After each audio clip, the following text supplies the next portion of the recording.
Yemen has conducted its third anti-Israel military operation within 48 hours. The Yemeni Armed Forces announced they targeted the Ben-Gurion airport in Tel Aviv as part of efforts to stop the genocide in Gaza. The missile force of the Yemeni Armed Forces carried out a qualitative military operation targeting Lod Airport in the occupied Jaffa region using a Palestine 2 hypersonic ballistic missile. The operation successfully achieved its goal, thanks to Allah, causing millions of herds of usurping Zionists to flee to shelters and halting airport operations.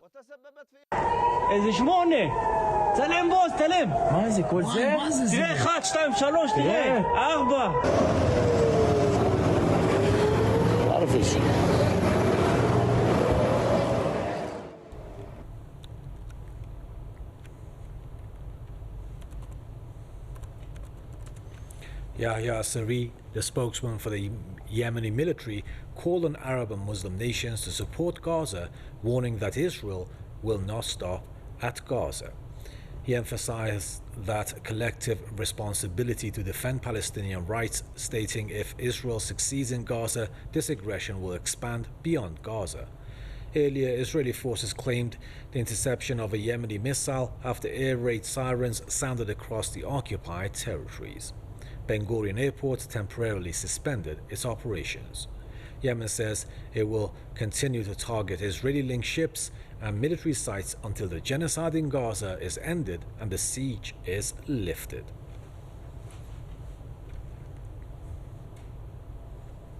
Now, to talk more on this, we have Mr. Tony Gosling with us. He's a historian, investigative journalist, joining us all the way from Bristol. Mr. Gosling, good to see you again. Mr. Gosling, your thoughts on Yemen continuing to carry out these operations against Israel, especially at the Ben-Gurion airport, and why do you think we've seen such an escalation of the operations in the last 48 hours?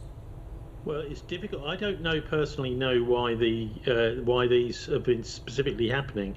It might be because of the disgusting fake ceasefire deal that was spread around the world, which was never really, it didn't look to me anyway as if it was really a runner because of the ridiculous imposition of conditions by the Israelis on that ceasefire deal. So it may be that. But let's just remember that Yemen has been subject to this war starting in 2014, 11 years ago. The number of casualties of children is about 200 and about 250,000 Yemeni children were killed.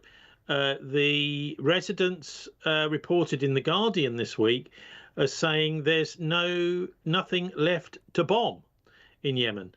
And yet still they're able to fight back. So it's quite obvious that the United States, Great Britain and the Saudi Arabians, this was just really a part of the preamble to the overture, if you want, to the Gaza genocide, that the same countries were involved and they were bombing Yemen, trying to bomb Yemen back to the Stone Age and failing in order to make sure that things that are happening now, for example, the sinking of ships in the Red Sea by the Yemenis, and by the way, Ben-Gurion Airport will probably be open tomorrow, but the port of Eilat will not.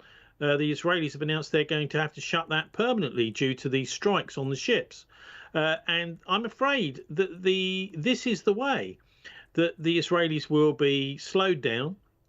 These are the sorts of decisions where the business people, the bankers in Israel, will be phoning up Netanyahu and saying, hang on, this is affecting our business quite badly, and will you please stop the genocide? And so the Yemenis are actually doing what the rest of the world should be doing. And that's why they had that horrific slaughter, which they say it was a civil war. Of course, it wasn't. It really was just a war perpetrated against the poorest country in the Middle East.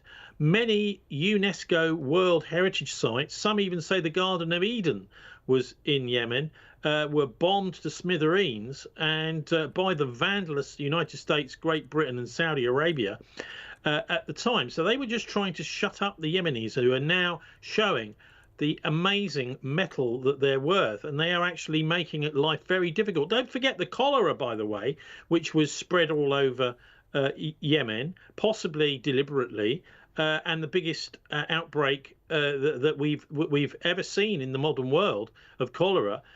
So the West has been doing everything it can because it realizes the strategic importance of the spot where Yemen is. And also, of course, the country, people may not realize this, is very politicized. It was a Marxist country for many years, a revolutionary country. And in the 1960s, there was a very couple of small battles with a few people killed. And the British just got in their jets in their planes, who were occupying Sana'a, the main port, etc., and just went back to Britain. And so the people are pretty switched on in Yemen, and I think that's one of the reasons they're doing such a good job in starting to really make the Israeli economy scream, which is what needs to happen. Because the UN has been so useless, to actually start to put economic pressure on Netanyahu to stop mass murdering in his little genocide he's doing in Gaza.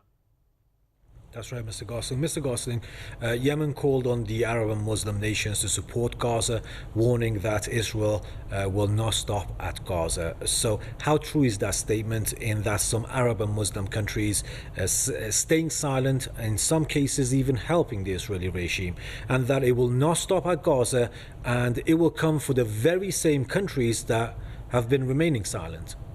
Well, it's already coming for people here in Britain. Here in Bristol, we've had a Palestine Solidarity peaceful campaign. One of their leaders, the secretary, administrators, arrested by the London anti-terror police. So they come down from London, the same people that were involved in the cover-up of the 7/7 London bombings.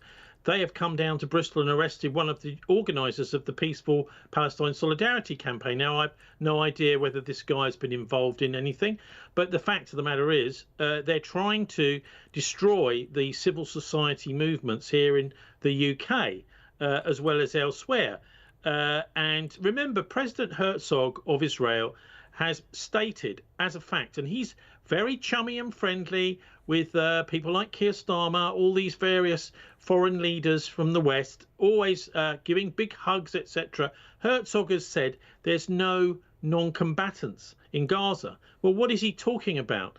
He's talking about the starving women and children and men and boys that have been being murdered. And by the way, the BBC World Service did a very good report today all about the murder of teenage boys by the Israelis, deliberate murder.